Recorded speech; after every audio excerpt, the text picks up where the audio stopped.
Thank you, Mr. Chairman, and I would note, I think this may be the first meeting the new senator from Montana, Mr. Walsh, I believe, is on your side of the dais, has attended. Is that correct? Yes, it is. Nice to have you. Welcome. I think I can barely see that.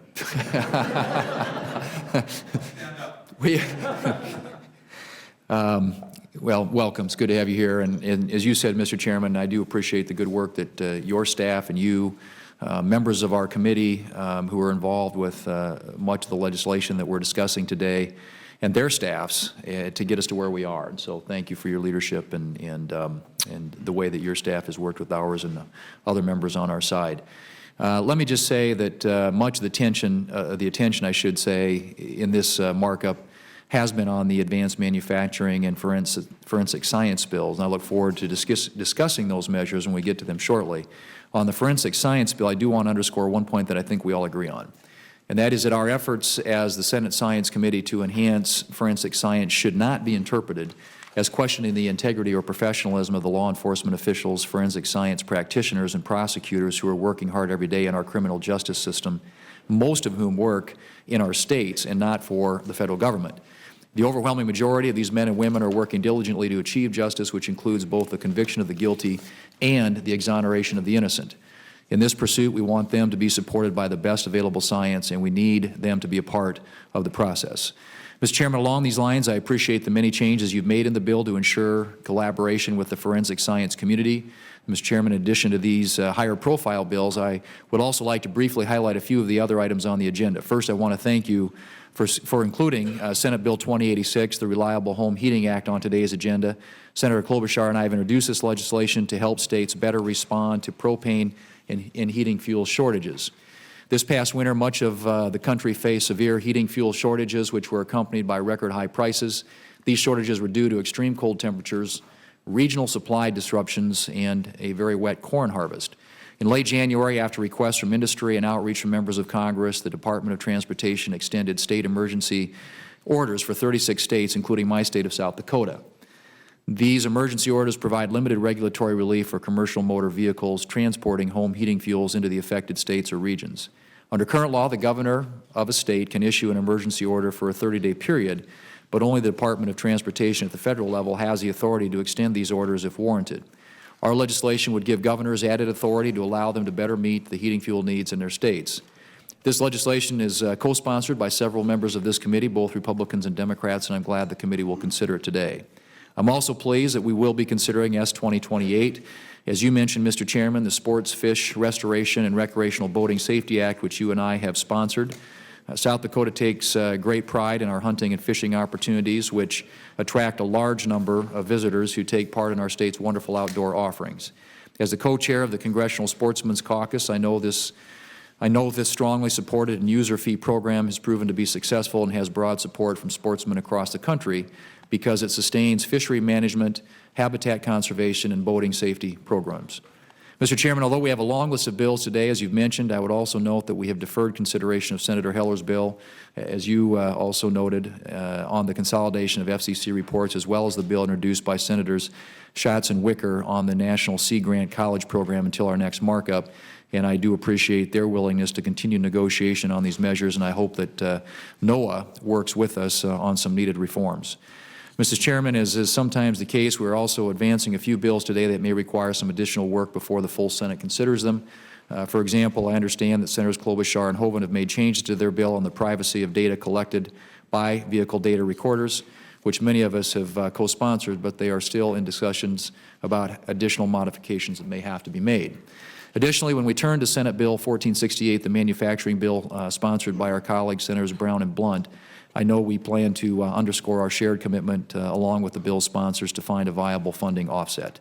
This will be very important to a number of our colleagues who share some concern with creating new federal programs, and we'll discuss a little bit more about that later. But, Mr. Chairman, I want to thank you, and with that, I'm prepared, if we have a quorum present, to move to consideration of the agenda.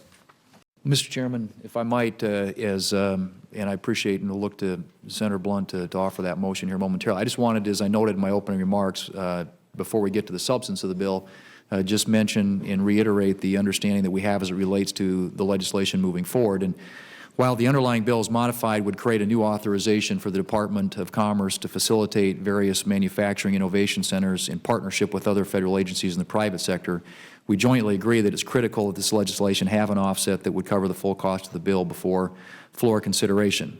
As we both know, finding an offset can be a challenge due to various committee jurisdictions, but based on the good faith that's been shown regarding this legislation, I would appreciate it if we could reiterate our shared understanding regarding certain preconditions regarding future floor consideration.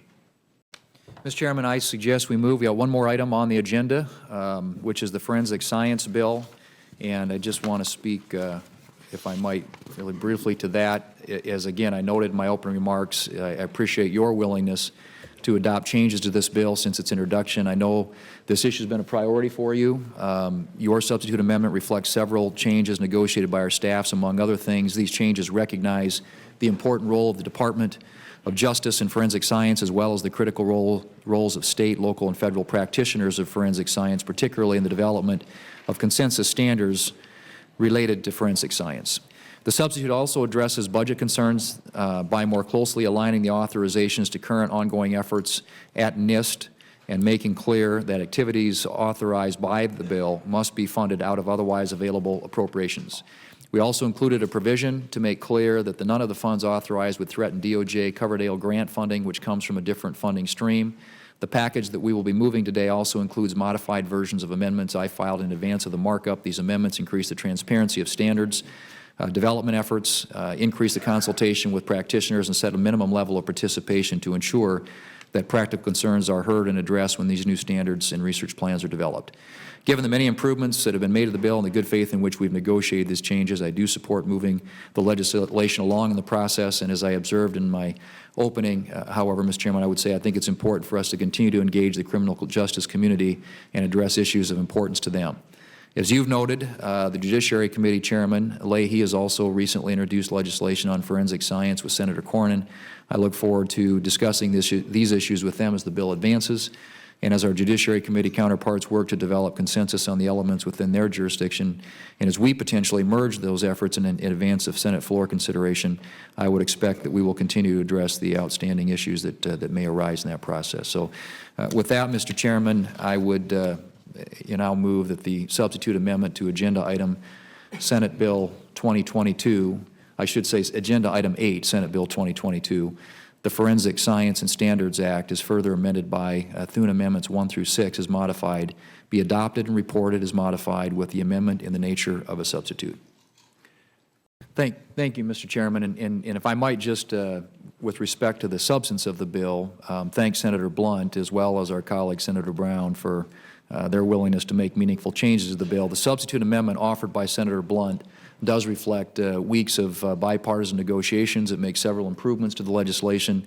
Among other things, and I think Senator Blunt has noted, the substitute lowers the authorization level in the bill by half, adds a 10-year sunset to the bill's funding authority, repeals and consolidates 2 potentially duplicative programs at the Commerce Department, and includes additional changes to enhance transparency, improve oversight, and ensure the contemplated manufacturing centers can stand on their own in a reasonable time period without ongoing federal assistance. It's that kind of bipartisan give and take on legislation I think that's characteristic of this committee's work and will hopefully continue to characterize the consideration of the bill as it advances out of the committee. That said, while I believe the bill is markedly better, I continue to have significant reservations about the legislation.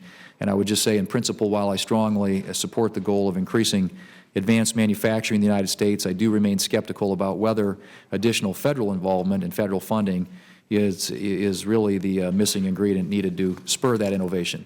It seems to me that the most promising manufacturing technologies and processes, the ones that are most likely to warrant financial assistance under the bill, are the same ones that are most likely to attract private sector investments and state-level tax incentives. I also think that meaningful regulatory reform, tax reform, and enactment of trade promotion authority could benefit an even greater number of manufacturers than perhaps would benefit under this bill. But as I noted at our hearing on the bill, Christine Romer, who was a former chairwoman of the President's Council of Economic Advisors, has said that the President's manufacturing initiative, which is very similar to the bill that we're considering, will probably have only a small effect on job creation. And so I want to just say that I'm, compelled to reserve final judgment until suitable offsets have been identified for the program created by the bill, and I know several of my colleagues on this side share that view. And it's for these reasons, if the bill were called to a roll call vote today, I would have to vote no. But having noted my reservations and having discussed this bill with several of my colleagues, we're prepared to move the bill by voice vote in recognition of the good faith negotiations that have already occurred and that we expect will continue as it heads to the floor. And again, I want to credit Senator Blunt, his staff, your staff, Mr. Chairman, my staff for the good work that's been done. I think this bill has moved significantly, at least in my view, in the right direction. You can count on that.